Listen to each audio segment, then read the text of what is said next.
The What to Read Next podcast helps you build a TBR of future favorite books. In each episode, Lori and Maine interviews authors and book influencers to recommend books they loved for you to pick up today.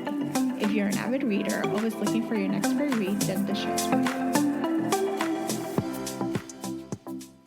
Hi, Nisha. Welcome to our What to Read Next podcast.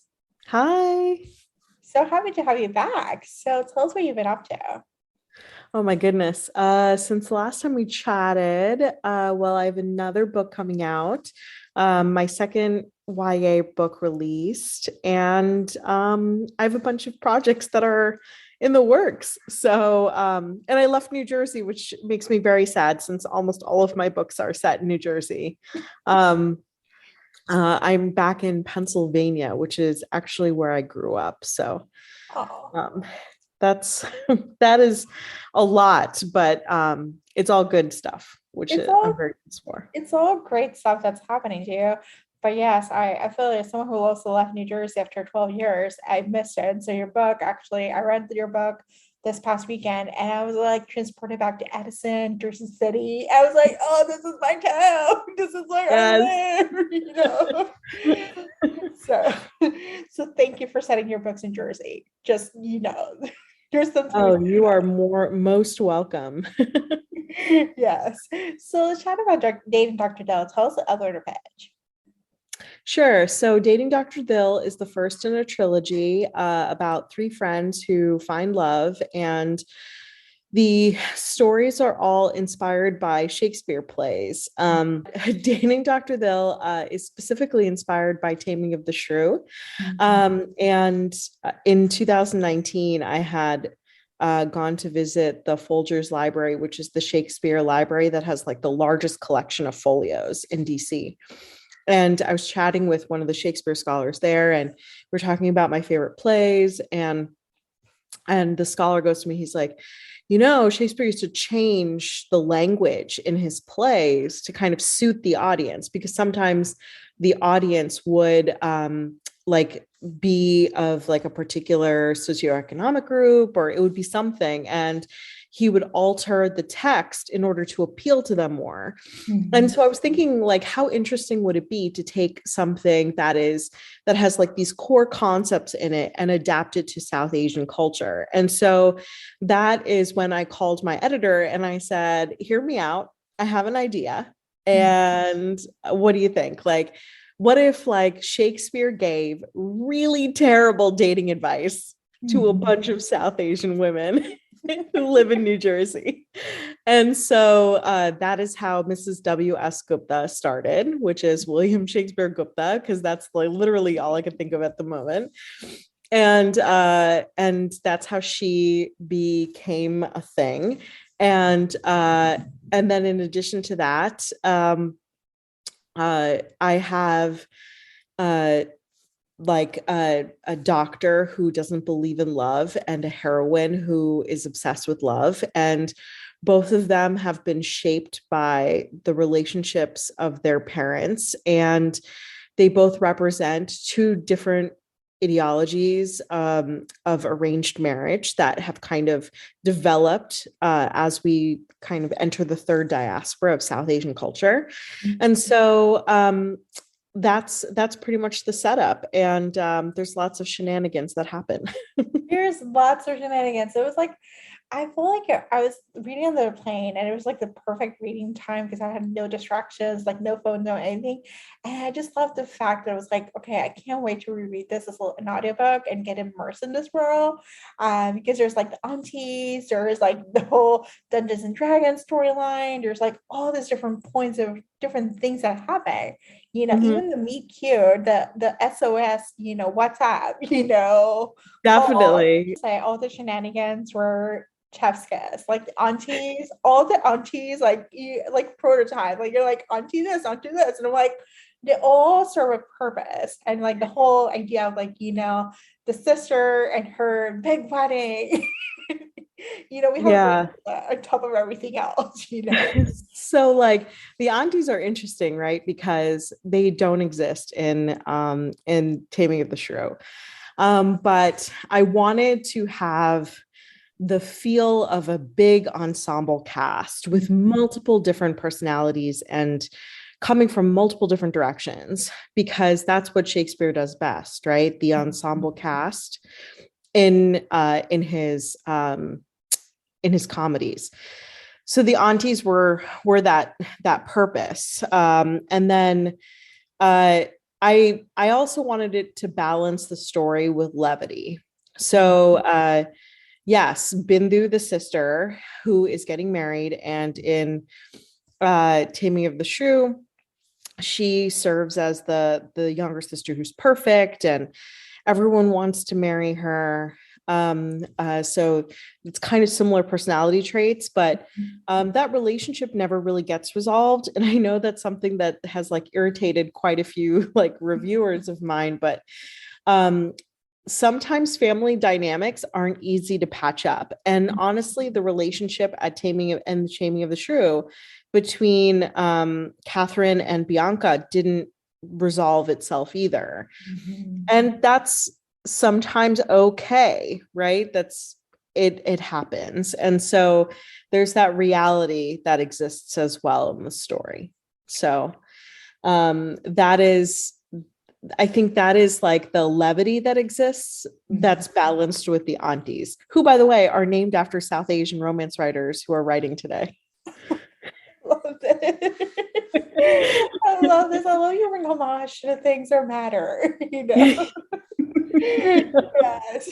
Yes, I love every time we had an auntie exchange where we had like the whole like we got you, we need the bio data, we need this. Like here's platinum subscription plan for all these online dating plans, you know. They are ruthless. And like the other thing is like a lot of people make assumptions about aunties, right? Like that they married young, they had no jobs, and they stayed at home, and all they do is gossip. And yes, there's quite a bit of that in the auntie community. That's how the stereotype developed in the first place, because there's truth in it. Yeah. But what people forget is that like some of these aunties were not like that. Like some of these aunties like came over, and they were some of the first few South Asians working at IBM. They were some of the first few South Asians working to build like tech infrastructure in the US.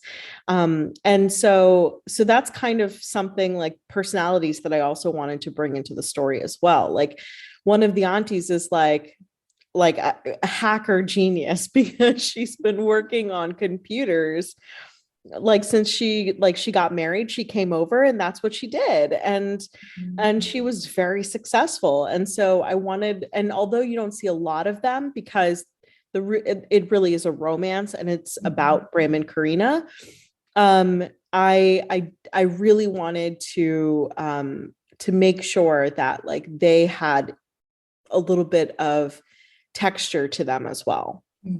Yes, they're like the little cherry on the top of the story. So let's talk about Prem, because he didn't love. He's a heart doctor, but he doesn't believe in love, and he has all the scientific data to prove it. Like it's not true. Love is a bad thing, you know. And do you know that stuff is real? Do you know how much research I did? There are people who legit are like, oh yeah, like love and heartbreak and romance is actually toxic to the brain and to the heart. And it's like that is real research that's out there, which blows my mind. But I was fascinated with it, and that's how Prem started. Yeah, and then we prove him wrong, and then it becomes a romance. Yes. So what are you working next? So tell us all about the rest of the series. What can we expect from them? Yeah. So Bram and Karina, of course, had their love story. They kind of come to terms. And it's Bram who kind of bends as opposed to Karina. Because in Taming the Shrew, you know, Catherine is kind of forced to be this person that Petruchio has shaped her into. And I hated that concept. So I flipped the story, and I honed in on the three like forms of abuse that Petruchio kind of inflicts on Catherine, and I flipped those in the story as well. And so my plan is to do the same for the other books. The next the next couple that I'm currently working on, well, I will be working on them right now. I'm on a different project, but that I'm going to be tackling next for next year's book is Bunty and Bobby. And so Yes. Bunty is Prem's really good friend who is the son of the frozen non like company empire. and he's trying to like step out of that shadow and be like this really impressive restaurateur. And then you have Bobby, who whose parents died when she was very young, and she moved in with her aunt and uncle and her cousins. And she is a wedding planner for the wedding planner business, and she's very good at her job. They call her the fixer because she can go in and she can handle all of the difficult personalities and all of the difficult details that go with a massive Indian wedding. And both Bobby and Bunty have to work together for Karina and Prem's wedding. And so that is the teaser for book 2. So he's gonna cater after he's been saying that he doesn't cater things. Well, who knows? We'll see. He's very opinionated about food, so he may not be the caterer, but he may be involved in other ways. And so yeah, because he has a strong opinion about catering. He's like, I don't very strong opinions. He's like, I am not a caterer. I am a chef. Yeah. That is it. So yeah, that's the next plan. But I'm currently working on my next young adult novel. I kind of flip back and forth. I write a YA and I write an adult romance and then go back to YA. And I'm no longer with Random House. I'm with Skyscape now. And so I'm so excited to be working with them. And the book is actually the main character, the heroine, is a heroine that's part of the Bollywood life world, though. Oh my gosh. Yeah. So she has a small, like maybe a paragraph scene in Bollywood life. She has a couple more references in Radha and Jay's Recipe for Romance. And she is the heroine in the Karma Map, which is with Skyscape. And the book is completely standalone. Like you can read it and never have read any of my other young adult books before. But for those of you who have been listening and reading from book 1, it's Tara, who is Jay's ex-girlfriend. So Tara is getting her romance, and there's more to Tara than people could really perceive, like really saw. And so I'm really excited for her book. Oh my gosh, you just made my day. I'm so glad. I'm like, oh my gosh, I love the Nisha-verse, like the first universe you're creating. I am definitely like, I like when all of my stories kind of intersect in some way. I feel like I'm like all of my characters are alive and well when I'm contributing to the same universe. And so I know that this is not always going to be the case. I can't write every single book in the same universe. But for now, I'm doing as much as I can to keep it all together. Well, you had your billionaire made a cameo in Dating Dr. Doe because I was very excited when I was like, I know that. That's true. They are. I'm very excited that they are too. So that they had a cameo. So and it was kind of like a thank you to my fans who've kind of stuck with me, because that series has taken a long time to write. So they're still around. Just like such a good series for those that are listening who have not picked up. So good. If you don't like the billionaire, just give it a try. This is Brown Billionaires, or just give them a try. They're pretty great. Think Succession instead of like think Succession with like a very strong romance plot. Yes. Oh my gosh, yes. That's a good comp. So all right, so let's chat some book recommendations. Do you have any books you recommend our listeners to pick up? Yeah, so I'll be honest with you, I've been reading a lot of advanced reader copies lately, and I have some great books that I've read, and I'm just so excited about them coming out in the world. So I read Tracy Livesey's book, American Royalty. Just finished. It's so good. It's like I think it's Harry and Meghan fan fiction, except the Mhm. love story that we all deserved and we never got. Yes. So, Yes, with Rihanna as like the main person, you know. yes, and like Rihanna or like honestly, like I'm thinking more of a Mary J, like Mary J. Yes. Blige, Yes. and like and a Benedict Cumberbatch Yeah. like hero. And so that is the kind of like pairing that I'm envisioning in my head. It's really it's just top-notch romance from Tracy Lewisi. Then there's the diverse historical that's coming out with Adriana Herrera called A Caribbean Heiress in Paris. Have you read that one yet? No, it's on my list. Actually, I'm waiting to come out because I'm savoring my historicals, and I'm like, a part of me is like, I just need to request and just binge it outright, you Oh know, my because that's God, it Ariana is for me. so good. It is just so good. It's like it's sexy and also really like deliciously complex, and it takes place at the World's Fair. It starts in the World's Fair in Paris, Mhm. and there's like a sex club, and there's a hand flex, and there's just like such amazing like nods to classic romance and classic historical romance, and also just lots of sexiness because Adriana Herrera writes very sexy, and you Yeah, definitely get that in her books. So yeah. those two are ones that I read and I loved. And then of course, I have not read it yet, but I just got the arc in the mail, and it is The Wedding Crasher by Mia Sosa. So I'm ready for Mia Sosa's book. I cannot wait for Mia Sosa's book. I'm waiting for it. I'm ready for it. I'm wondering if I should do a reread of Worst Best Man first. And then after I do that, then I'll jump into The Wedding Crasher. I know that you and I talk about mafia romance all the time.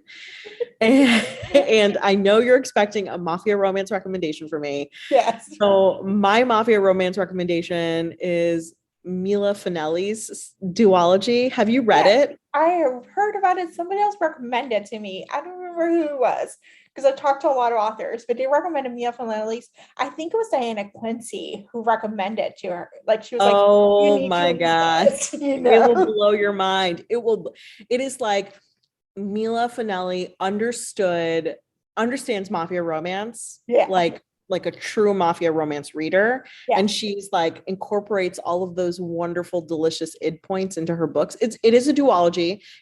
Book one ends on a cliffhanger, so you have to immediately pick up book two. Okay. It's the mafia mistress and the mafia darling. Mhm. And so the covers are beautiful. There's age gap, there's kidnapping, there's Yes. there's like a yacht. Like you have all of your like classic mafia romance. you, Like you had me at kidnapping. I have a thing for kidnapping captive captor. I don't I know why. really, and you know what? Like I've talked to my therapist about it, and there's no answer to it. It's just I like it. So, Yeah, I was like, I don't know what is about this, but like the whole point of I'm like, I'm all for it. I'm like, give me a yes, kidnapping, you yes, know? it's so great. Yes. Okay. So I'm adding in, I'm like binging arcs right now. So like I finished American Royalty this morning. I read your book out like on the plane, and I'm like, I have Wedding Crasher next, and then I'm just gonna go to Mafia. I think I'm just gonna do Yes. the Nisha Sharma's, reading guide. You know? I have quite a few TikTok videos of like mafia romance recommendations. I think the most recent ones, other than Mila Finelli, I went back and I read through Sophie Lark's series Mhm. because Sophie gets a lot of love on TikTok. And every time I see a video, I'm like, oh, I actually want to go back and read that again. So, so Yes. I'm a repeat Sophie Lark reader because of TikTok. Yes, I feel like TikTok is like it gets me like the right, there's certain people who give me the right books to read. Like Yeah. I trust your recommendations. There's a couple others I'm like, I trust your recommendations because they're like not hyped up books from like 2015, 2016. I'm like, no, like these books are tried and true and these are hidden gems that I'm like dying for it, Yeah. you know. Yeah, no, definitely. I'm really excited that like some of my favorites and some of my favorite authors are finally getting like attention and love and support on that platform, because it's like there's so much noise on some of the other social media platforms, but like Book Talk, like what you're getting, and you can like narrow it by hashtag. Yeah. And so like once you follow one person who kind of gives you the book recommendations that you love and you're going to love, like the algorithm will do its work and like will give you all of the other recommendations that you need. Yes. Yes. Thank you for sharing, because I somehow, whenever I stumble on Book Talk every so often, I get frustrated because then you get like the pirating people, then you get like the ones who are like doing things and you're like, okay, no, that's not acceptable. Or the Yeah. thirsty, or the newer, like new book talkers who found some random spicy book that's not really spicy Oh at my all. gosh. Sometimes I'll hear people talk about like, oh yeah, that's such a spicy book. Like, someone called my book erotica. And I was No, no. like, and I'll like read the comment and then I'll look at my shelf with like Nikki Sloan and Sierra Simone and I'll be like, okay. Yeah, I don't know about that. There's a disconnect here. Yeah, I think they just assume all romance is the same. I'm like, no, not really, So, Yes. uh, awesome. Well, tell us where we can find you online. So you can find me on my website. That's the best place to find me, www.nisha-sharma.com. And I am on Twitter, Instagram, and TikTok at Nisha Writes, WRITES. Thank you, Nisha, for coming on the show. Thank you for having me again. I'm so glad we could connect. I always enjoy listening and I enjoy like talking about fun books that we both enjoy together. So it's always a delight. If you enjoyed this podcast, feel free to share with friends, subscribe, rate, and review the show. This is the easiest way to support the podcast. Today's episode's partner is Libra FM. If you're an audiobook listener, then you should add Libra FM as your go-to source for paid audiobooks. Libra FM makes it possible for you to buy audiobooks through your local bookstore. Memberships start at $14.95, and they also have great sales for romance audiobooks each month for $3.99, thanks to the Kiss Club. To sign up for Libra FM, please visit whattoreadnextblog.com/LibraFM. You will receive a free audiobook when you sign up for a monthly subscription. If you purchase a subscription through our link, you will be supporting the podcast at no cost to you. The What to Read Next podcast is part of the Frolic Podcast Network. Please visit frolic.media/podcast to discover new shows to tune in. Thank you so much for listening and have a great day.